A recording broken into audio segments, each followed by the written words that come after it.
Eu vou mostrar um pouco para vocês aqui da simulação, alguns problemas, algumas dicas de simulação de circuitos, coisas que para evitar que vocês percam muito tempo. Então, esse aqui é um circuito simples, vocês estão vendo que é um circuito aquele que possui a realimentação aqui no coletor, né? Esse nó aqui, ele em vez de estar lá em cima, está aqui.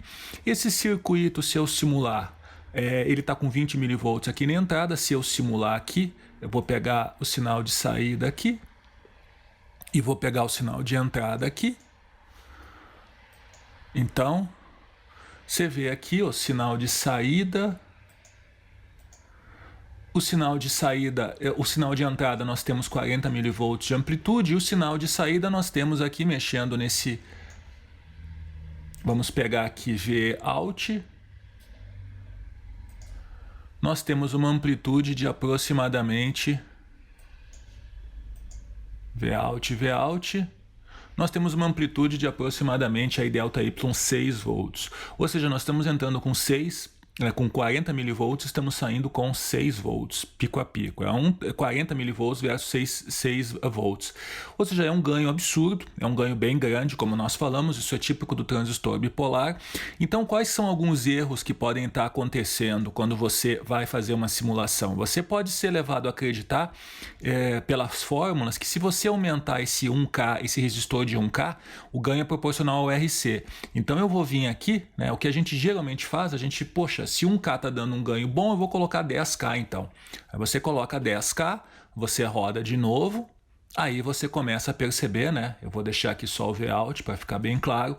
Você começa a perceber que o sinal está sendo cortado. Ou seja, você está com um ganho muito alto, mas não adianta o ganho ser muito alto se o seu ponto de polarização... Se o seu ponto de polarização está onde? Está mal polarizado, você não está bem no meio da sua reta de carga, então você vê que a senoide gostaria de descer aqui, ó, mas ela chega no 0 volts. Quando eu for ver o circuito, não tem um sinal negativo aqui, então não existe espaço para o sinal oscilar abaixo de 0 volts. Então esse é um erro muito comum que as pessoas fazem, que a gente faz. A gente aumenta o RC, para aumentar o ganho e acontece esse tipo de problema. Outro negócio muito comum que acontece, eu vou mostrar para vocês aqui, é quando você não usa esse capacitor na entrada em simulação. Presta bem atenção o que vai acontecer. Eu vou tirar esse fio daqui e eu vou ligar diretamente esse sinal do transistor no meu gerador de sinais. Aí, olha o que vai acontecer. Olha o que vai acontecer com o Vout. Olha que maravilha. Ele ficou travado, né? Não tem sinal de oscilação nenhum. E você vai quebrar a cabeça, o que está acontecendo, você vai estudar e vai perder um tempão. O que está acontecendo aqui é o seguinte, essa fonte AC aqui, no caso desse online, nessa versão online do Multisim que eu estou usando, ele não possui, né? Ele possui aqui o voltage offset. Então o que acontece? Ele está dizendo que a tensão DC dessa fonte é 0 volts. Ou seja, ele está colocando um sinal AC de 20 milivolts de pico, mas está tendo 0 volts DC. Ou seja, esse ponto VB aqui, ó, está em 0 volts DC. Se aqui tem 0 e aqui tem 0 porque está aterrado, nunca vai ter 0,7 volts. Então eu poderia, né, ou colocar 0,7 aqui, aí rodar de novo, né, e aí você vai ver, né, que, vamos colocar o Vout, já vai começar... Colocando Vout aqui, se você colocar um valor, sei lá, 3 volts, 2 volts, aí você vai já começar a ter um sinal AC ali circulando, tá bom? Então esse é um detalhe que você tem que tomar cuidado. E sempre é importante você colocar esse capacitor aqui no seu circuito. Outra dúvida que surge, o que acontece quando eu coloco carga? Quando eu coloco uma carga, então eu vou colocar aqui um outro resistor, vou copiar e vou colar aqui. Vou colocar aqui um outro resistor. Quando você coloca uma carga, é muito fácil você perceber que o que vai acontecer? O que vai acontecer vai ser o seguinte, eu vou ter em paralelo com o RC em pequenos sinais, o meu RL. Muito fácil você ver isso, mas colocando aqui a carga, ó, agora é uma carga de 1K. Antes nós tínhamos 6 volts pico a pico. Vamos ver quanto que nós temos agora.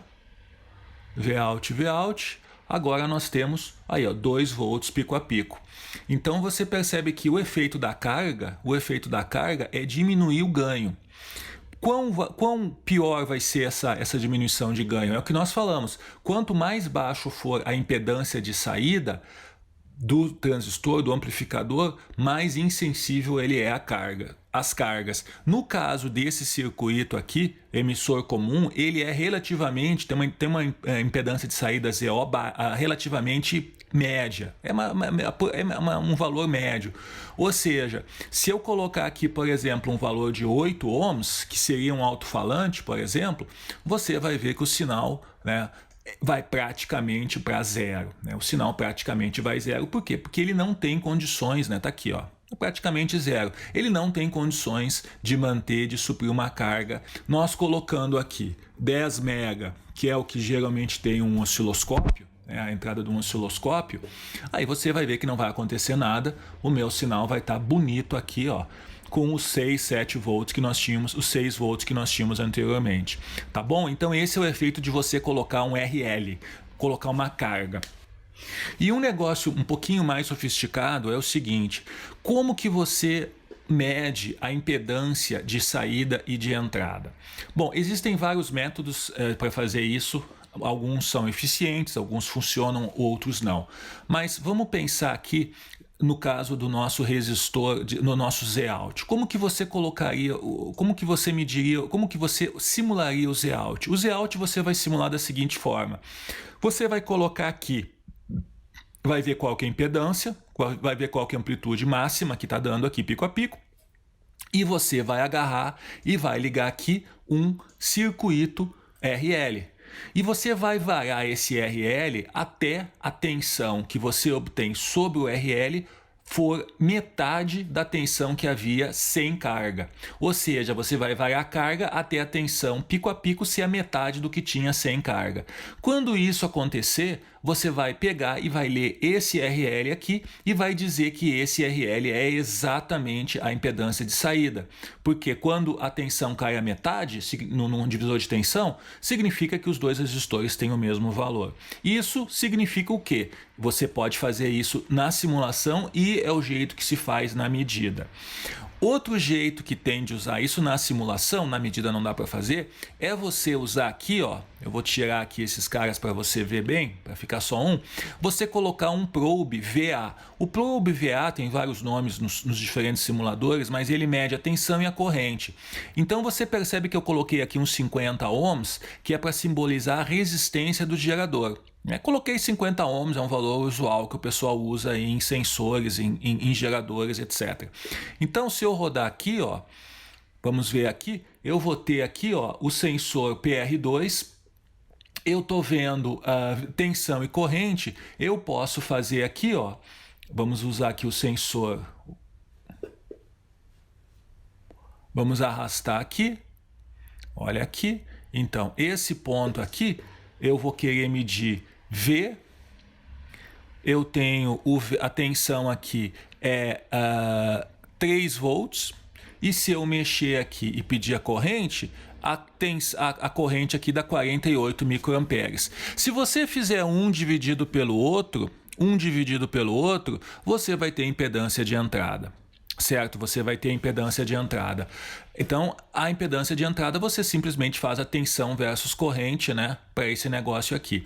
Outra forma que você tem de fazer é você usar o mesmo conceito do resistor aqui e calcular qual que é o valor que você tem aberto e você substituir o circuito inteiro por um resistor.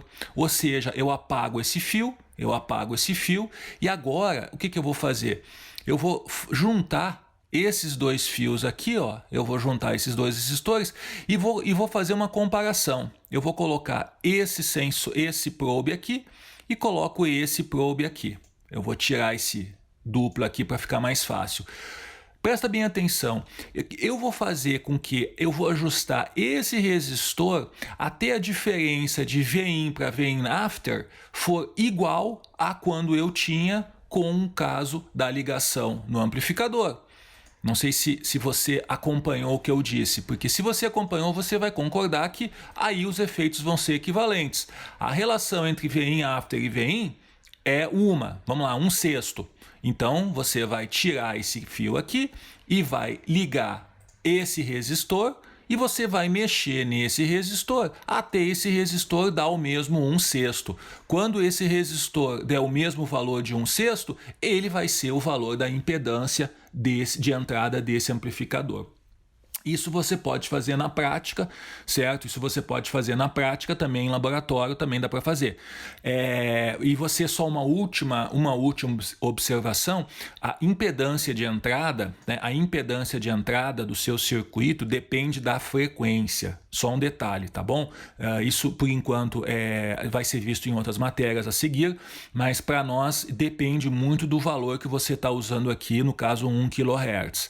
Então mais ou menos é isso aí que eu queria passar. Essas são as dicas aí, algumas informações para vocês usarem nos simuladores quando vocês forem fazer os projetinhos de vocês.